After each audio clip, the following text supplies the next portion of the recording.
Assalamualaikum, hai semua, apa kabar? Semoga selalu sehat ya. Selamat datang di channel Umika01. By the way, terima kasih sudah klik video ini. Semoga bermanfaat. Di video kali ini, kita akan membahas beberapa soal ya teman-teman mengenai materi IPA kelas 7 tentang makhluk hidup dan lingkungannya. Selamat belajar. Nomor 1. Di sebuah persawahan terdapat populasi padi, ular, dan tikus. Tikus memakan padi, sementara ular memakan tikus. Jika pemilik kebun membunuh seluruh tikus, maka A. Populasi ular dan padi akan meningkat. B. Populasi ular dan padi akan tetap sama. C. Populasi ular akan menurun, sementara populasi padi akan meningkat. D. Populasi ular akan tetap sama, sementara populasi padi akan menurun. Nah, jadi menurut teman-teman yang mana ya? Oke, mari kita bahas. Pada soal ini, rantai makanannya hanya ada padi, tikus, dan ular. Padi dimakan tikus, tikus dimakan oleh ular. Apabila tikus di sini dibunuh, artinya sudah tidak ada tikus lagi ya teman-teman. Maka populasi padinya akan meningkat, sementara populasi ularnya akan menurun. Jadi jawabannya adalah C. Populasi ular akan menurun, sementara populasi padi akan meningkat. Nomor 2. Tumbuhan P menumpang pada tumbuhan Q. Apabila P mengambil zat makanan dari Q, bentuk hubungan itu dinamakan A. Parasitisme, B. Mutualisme, C. Simbiosis, dan D. Komensalisme. Oke, mari kita bahas dulu ya teman-teman. Jadi ini adalah pola interaksi antara makhluk hidup, di mana simbiosis adalah interaksi antara dua makhluk hidup, sedangkan parasitisme adalah interaksi antara makhluk hidup di mana yang satu untung dan yang satunya rugi. Sedangkan mutualisme ialah sama-sama menguntungkan. Komensalisme yang satu untung dan yang satu tidak untung ataupun rugi. Pada soal ini, apabila tumbuhan P mengambil zat makanan dari Q, maka yang untung adalah tumbuhan P, sementara tumbuhan Q adalah rugi.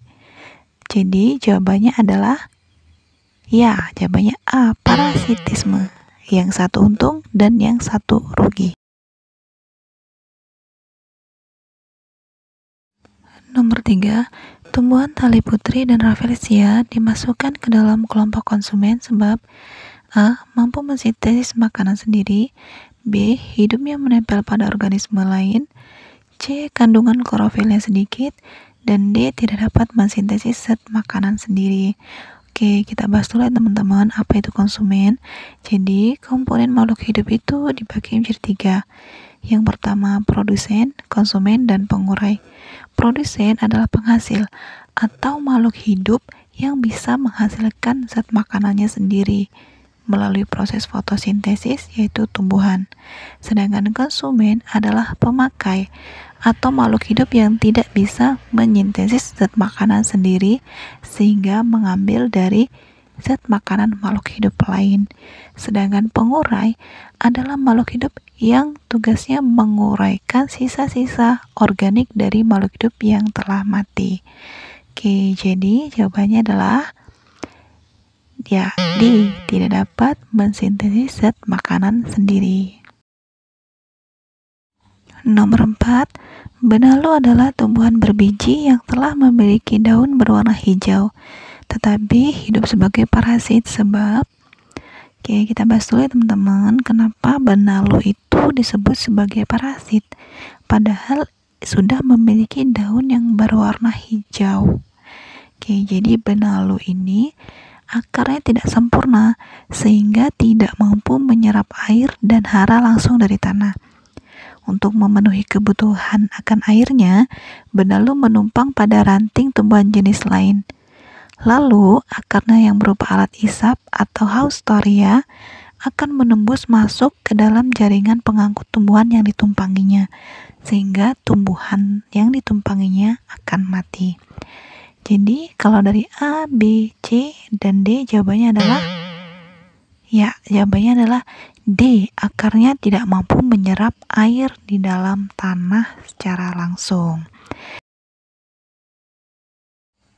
Nomor 5, perhatikan piramida berikut. Hewan herbivora akan menempati piramida tingkat A1, B2, C3, dan D4. Oke, teman-teman, ini adalah piramida makanan atau piramida ekologi, di mana untuk tingkatan yang paling bawah adalah produsen atau makhluk hidup yang bisa membuat makanannya sendiri seperti tumbuhan. Konsumen tingkat kedua yaitu herbivora, makhluk hidup pemakan tumbuhan. Konsumen tingkat yang ketiga yaitu karnivora yang berukuran kecil. Karnivora adalah makhluk hidup pemakan daging. Kemudian konsumen tingkat ketiga ada karnivora besar, dan seterusnya. Oke, jadi nomor 5 ini jawabannya adalah A1. Herbivora akan menempati piramida tingkat ke-1. Nomor 6. Perhatikan gambar di samping.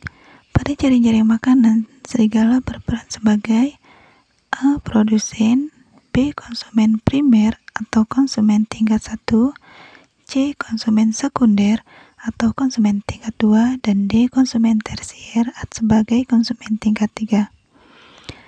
Yang ini masih ada hubungannya dengan yang tadi ya teman-teman. Jadi untuk produsen yaitu tumbuhan, sedangkan konsumen primer adalah herbivora. Di sini ada belalang, kupu-kupu, lebah. Kemudian konsumen sekunder, konsumen tingkat 2, yaitu karnivora yang berukuran kecil seperti kelinci, tikus, katak. Dan untuk konsumen yang ketiga yaitu ada serigala yang berukuran besar sebagai karnivora.